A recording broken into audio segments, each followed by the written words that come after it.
तो hello to all dear friends. तो आज का मेरा टॉपिक क्या है? आज का मेरा टॉपिक है ब्लड प्रेशर। आज का मेरा टॉपिक है ब्लड प्रेशर। तो ये ब्लड प्रेशर क्या होता है? ब्लड ब्लड प्रेशर को हम ऐसे समझ सकते हैं, अगर आप इस डायग्राम को देखें तो यहाँ पे इस आर्म में ये इस ट्यूब के अंदर ब्लड फ्लो कर रहा है। ब्लड फ्लो कर रहा है, तो यहाँ पे हम ह्यूमन बॉडी में ट्यूब ना बोल करके हम इसे वेसल बोलते हैं। तो यहाँ पे डिफिनेशन भी लिखी गई है, the force that the blood exert against the wall of a vessel is called blood pressure. तो अगेंस्ट वॉल के अगेंस्ट जो ब्लड फोर्स या फिर प्रेशर देगा उसे हम ब्लड प्रेशर बोलेंगे। और यहाँ पे क्या लिखा है, दिस। तो ये आप डेफिनेशन अगर आता है वन लाइनर में तो आप टोटली यही कॉपी करेंगे, ब्लड प्रेशर की definition. This pressure is much greater in arteries. और यहाँ पे बीपी आर्टरी में जो कि यानी कि जो जो प्रेशर है आर्टरीज में ग्रेटर होती है। आर्टरीज में ब्लड प्रेशर ज़्यादा होता है देन इन वेन्स। और यहाँ पे दो टाइप के ब्लड ब्लड प्रेशर होते हैं। फर्स्ट ब्लड प्रेशर को हम बोलते हैं सिस्टोलिक। यहाँ पे फर्स्ट प्रेशर को हम बोलते हैं systolic pressure and the second one will be diastolic pressure. तो फर्स्ट यहाँ पे क्या हो जाएगा हमारे पास, सिस्टोलिक प्रेशर। फर्स्ट हमारा यहाँ पे सिस्टोलिक प्रेशर है एंड द सेकेंड वन हमारे पास डायस्टोलिक प्रेशर है। तो सिस्टोलिक का मतलब होता है कॉन्ट्रैक्शन। मैंने बताया था हार्ट के चैम्बर कॉन्ट्रैक्ट करते हैं, तो कॉन्ट्रैक्शन के समय अपने अंदर के ब्लड को बाहर रिमूव करते हैं, बाहर डालते हैं। और डायस्टोलिक यानी कि रिलैक्सेशन। तो यहाँ पे जो कॉन्ट्रैक्शन के समय जो जो प्रेशर रहेगा उसे हम सिस्टोलिक प्रेशर बोलेंगे। और रिलैक्सेशन के समय जो प्रेशर रहेगा उसे हम डायस्टोलिक प्रेशर बोलते हैं। तो सिस्टोलिक यहाँ पे सिस्टोलिक सिस्टोलिक प्रेशर की वैल्यू है 120 mm ऑफ Hg। और वहीं पे डायस्टोलिक प्रेशर की वैल्यू है 80 mm Hg। ठीक है। और अगर इन वैल्यू से कहीं भी ऊपर नीचे होता है तो वहाँ पे बीपी में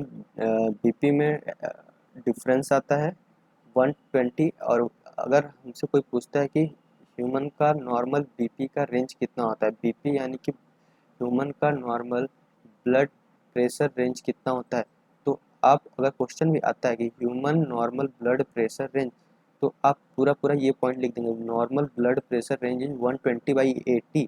120/80 लिख सकते हैं। और फिर आप नीचे ये भी लिख सकते हैं कि 120 यानी कि 120 होता है सिस्टोलिक ब्लड प्रेशर और 80 होता है डायस्टोलिक ब्लड प्रेशर।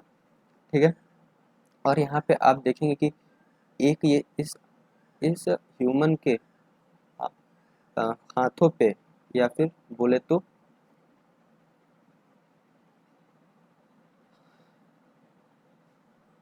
बोल सकते हैं इसको हाथ पे के, अच्छा ये हाथ को इंग्लिश में क्या बोलते हैं, आर्म। आर्म पे इसके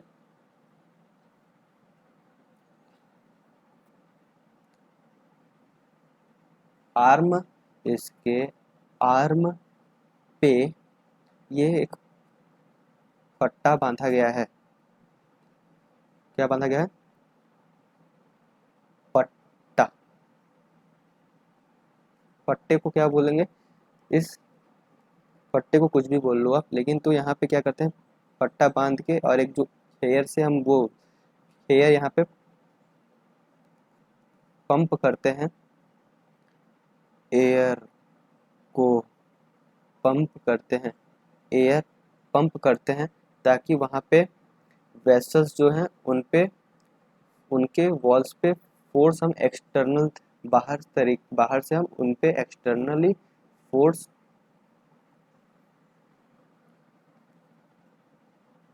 प्रोवाइड फोर्स हम प्रोवाइड करते हैं। ठीक है, तो वहाँ से हम ये मेज़र कर लेते हैं कि उसका बीपी का रेंज कितना है उस आदमी का। और यहाँ पे हम ये देख सकते हैं कि blood pressure is measured with an instrument. तो ब्लड प्रेशर को मेज़र करने के लिए हमारे पास इंस्ट्रूमेंट होता है जिसका कि नाम होता है स्फाइग्नोमैनोमीटर। ये आ सकता है सीबीएसई के 1 मार्कर में या फिर एमसीक्यू चॉइस में कि blood pressure measuring instrument called. तो आप ये लिख सकते हैं स्पाई स्फाइमोमैनोमीटर, आई एम सॉरी, इसे बोलेंगे स्फाइमोमैनोमीटर। जब भी वहाँ पे हाई ब्लड जब भी वहाँ पर हाई हाई ब्लड प्रेशर रहेगा उसे हम हाइपरटेंशन बोलेंगे। तो high high blood blood pressure को हम हाइपरटेंशन बोलेंगे। And is caused by the const. और ये हाइपरटेंशन कैसे होता है? जब यहाँ पे कंस्ट्रिक्शन ऑफ आर्ट्रियोल होता है। आर्ट्रियोल वो वाली वो वाली ब्लड वेसल होती है जिसके अंदर प्योर ब्लड होता है या फिर ऑक्सीजनेटेड ब्लड होता है। बाय द कॉन्स्ट्रिक्शन, वहाँ पे अगर वो आर्टेरियल कॉन्स्ट्रिक्ट हो जाता है तो वहाँ पे हाइपरटेंशन की बीमारी पैदा होती है, जिसको कि हम हाइपरटेंशन यानी कि हाई बीपी वाली बीमारी बोलेंगे या फिर हाई ब्लड प्रेशर वाली बीमारी बोलेंगे। High blood pressure high blood pressure की बीमारी को हम हाइपरटेंशन बोलेंगे। और ये क्यों होता है? Caused by the constriction of the arteriole which is, उससे फिर क्या होता है, उससे रिजल्ट होता है क्या कि increase resistant to the blood flow, मतलब कि रेसिस्टेंट एक पैदा हो जाती है उस ब्लड वेसल में, फिर वहाँ से ब्लड की फ्लो नहीं हो सकती। जैसे कि मान लो यहाँ पे ये इस ट्यूब या फिर इस वेसल्स की चौड़ाई इतनी थी, हम यहाँ पे एक रबर का कुछ लगाएं, रबर का पट्टा लगाएं, तो वो पट्टा लगाते ही यहाँ पे क्या हुआ, पट्टा लगाते ही यहाँ पर ये कॉन्स्ट्रिक्ट हो गया। यहाँ पे देखेंगे ये ट्यूब की वॉल्यूम कॉन्स्ट्रिक्ट हो गई, तो ये अब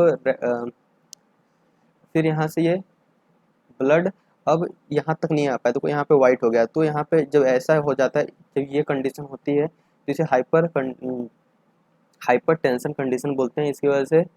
इसके वजह से ब्लड फ्लो नहीं हो पाता, मतलब उसे रेस्ट्रिक्ट होना पड़ता है। यहाँ पे उसे ब्लड को रोक के रखता है और बाकी बाकी पार्ट्स में ब्लड नहीं पहुँच पाता है। तो इस कंडीशन को हम हाइपरटेंशन बोलते हैं। और इससे क्या होता है, रेसिस्टेंस पैदा होता है टू द ब्लड फ्लो के लिए, रेसिस्टेंट ब्लड फ्लो के लिए रेसिस्टेंट पैदा होता है। It can lead to the rupture of an artery. इससे आर्टरी का रप्चर यानी आर्टरी फट सकती है, आर्टरी फट सकती है और यहाँ पे इंटरनल ब्लीडिंग भी हो सकता है, इंटरनल ब्लीडिंग भी हो सकती है। So this was all about the blood pressure.